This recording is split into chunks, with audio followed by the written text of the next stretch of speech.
makes me wonder. Remember I told you about you go on to a passenger plane and they recycle the air? Yeah, absolutely. Yeah, well, if she's a stewardess on the plane and somebody had it, if she's got it, I got a funny feeling in the next day or two, there's going to be more than just her, coming down with that virus in California. You know what I was thinking, Gary? It just came to my mind, and tell me if I'm bizarre for thinking this, but remember the video we saw where the guy the effects hit him and he broke up in a seizure and fell out of the chair? And now remember, these stewardesses and the pilots, they're exposed to that air a lot. What happens if the pilots come down with that while they're in flight? Well, the thing is, you got your incubation period of 2 to 14 days. So you're going to feel like you got a cold, then it's going to go into the flu, and then it's a lot worse. So, hopefully we don't have a pilot or a stewardess that's got the flu feeling working. They're probably going to be homesick in bed because it's way worse than the typical flu. And again, the amount of deaths that are being reported, it keeps changing. So it's so much disinformation going on. But the president today put Prince in charge of, the virus to, handle it and get things going to. But then he kind of misled the people. He said, they're working on a cure for it. Well, then all of a sudden the people that are working on the cure says, yeah, we are. But it's going to be over a year before it's available. Yeah, I just reported that on my news there about I did the up to date on the coronavirus, and then I did what he said today in his little press conference or whatever. But he was kind of contradicting what the what they call it, the WHO was saying. Really, so I don't know. You don't know who to believe, but I do know this much: you should be prepared for the worst, and if it doesn't happen, then what, at least you're prepared. Yeah, well, we'll find out what happens because it is spreading now. So, I mean, they're doing their best to control it for people coming in. But I got a funny feeling that we're just at the point where, we're probably a week or so away before we start seeing a lot more reports of it. Don't forget, Spain, France, and all these countries, Germany, the Italy. UK, Italy, they're all reporting big numbers of people coming down with it. You're so right, and the thing is, it's like a domino. Say you've got somebody that's really infected, and all the people they may have affected. So now you take that domino and flip it, and it could set off 4 rows going in different directions of people who've been affected, and so on and so on. I just hope that we can nip it in the bud before it starts, spreading like that. What it affects, where you really have to worry about, is young people getting it. Okay, because their immune system can't handle it, and people, above 60. It's a risk for them because the two factors of people passing on more are going to be young people and us older people. Yeah. And you know what else I worry about, Gary? Because this time of year, high school sports all over. There's basketball, there's the boys, men's, and there's I think there's some hockey going on. So those are a lot of indoor events. And, those house a lot of people. And again, a lot of house people in confined areas breathing. So these are breeding grounds of things that could happen. Well, we'll see what happens on that because, if it starts really picking up, I'm sure the schools will cancel doing any, sport activities where people will gather because that's the one thing you don't want. If something is contagious and spreading, you don't want people around us keep spreading it to especially younger people, because they're just at as much risk of dying as older people. Yeah, yes, very much so. You're absolutely correct on that. I've been reading up on that. And, another thing I've been thinking about, what about the nursing homes, old folks' homes? What happens if it takes off in one of those places? Man, it could really skyrocket. Well, yeah. Well, we'll just see what happens here. Like I said, in the next week or so.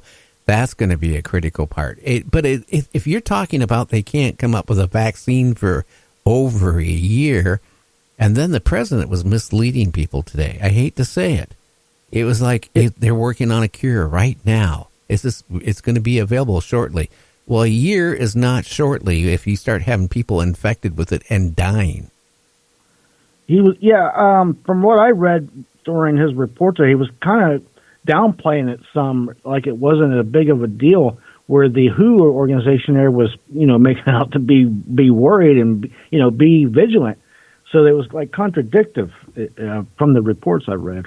Well, it was, but you have to also understand, what did the stock market do for 2 days in a row? It took a dive because of the fears of what is going on. The stock market right now is like on a ride, and it's a scary ride because there's nothing to back it.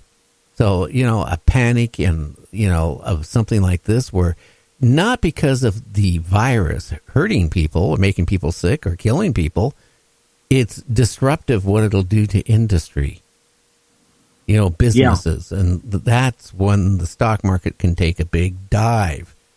We're not recovered from the trade war by any means. And then if we get hit with a second whammy, I don't know if the economy can handle it. Boy, I don't.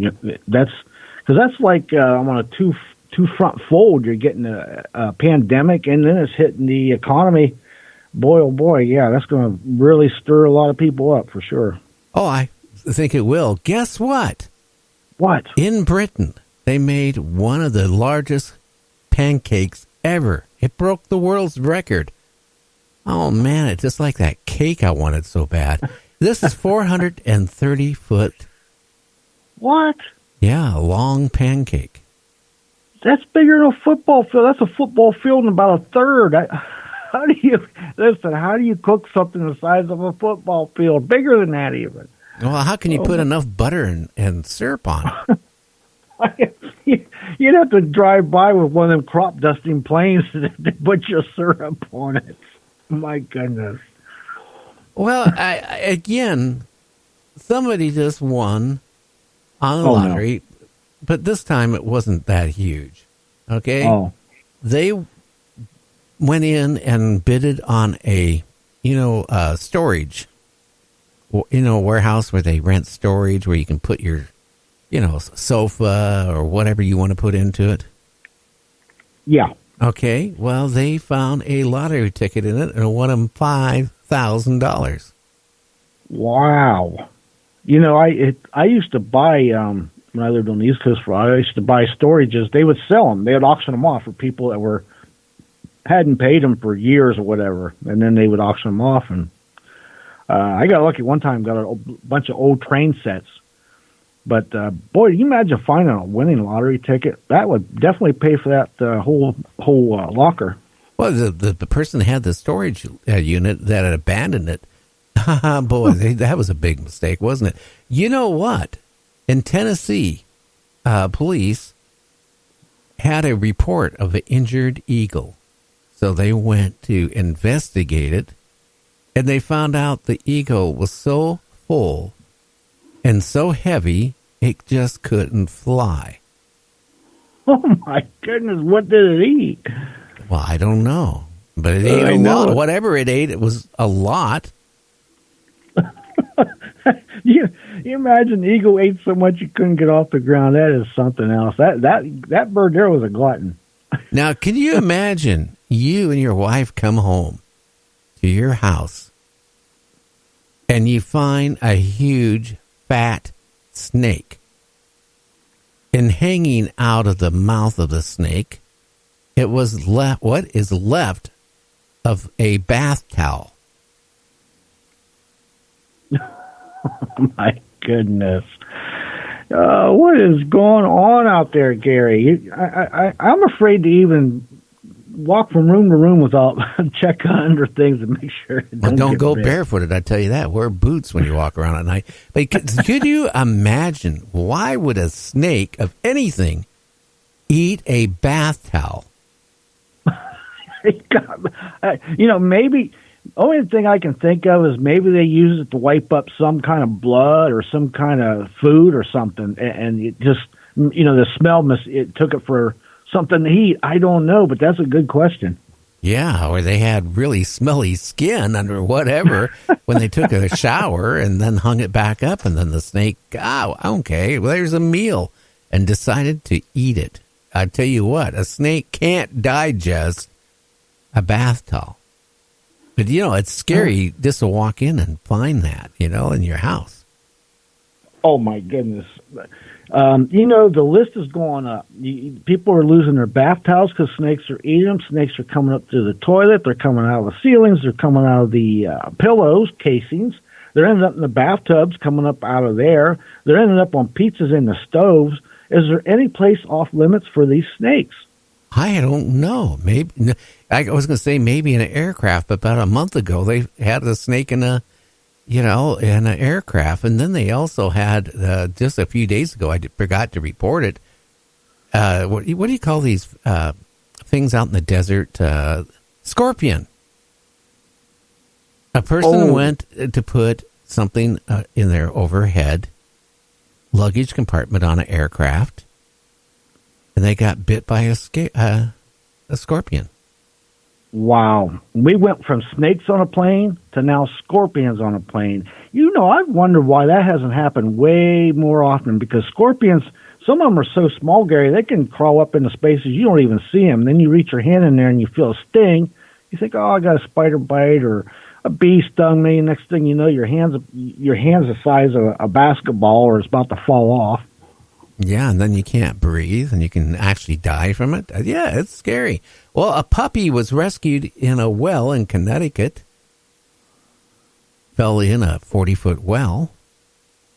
Wow, that puppy's lucky he must have heard it barking, but that is dangerous because, if it's a puppy, it's probably going to be, water is definitely going to be over its head, so it's going to be, in quotes there, dog paddling until somebody can rescue the poor little guy. Oh, yeah. And actually where the snake was found, it actually wasn't a bath towel. It was a beach towel. That's even bigger than a bath towel. And there's a picture of it. It was happened today in Australia. Hospital was sharing a video of a procedure, how they removed the complete entire beach towel out of the snake. Well, this snake if it's a beach towel, this had to be a pretty good-sized snake. Well, from the picture of it, it is huge. Of course, they're pulling this huge towel out of it. It's probably a python or a boa or something like that. They're the ones that, can eat virtually anything, including us. Yeah, because they've got them teeth that angle back, hundreds of them. And when they bite, they unhitch their jaws so they can stretch real big. And they use their teeth to walk. They walk whatever they're eating down their throat. It's very amazing to see them how they do it. But that's why when they bite somebody, you're not just going to pull them off because they've got 100 teeth angled the wrong direction. That's a hard thing when they've got a hold of you. Yeah. Well, hey, James, we need to go on break. We'll be back in 2 minutes. You're listening to Night Dreams Talk Radio.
Night Dreams Talk Radio. After Dark wants to give a big shout out to all the truckers that listen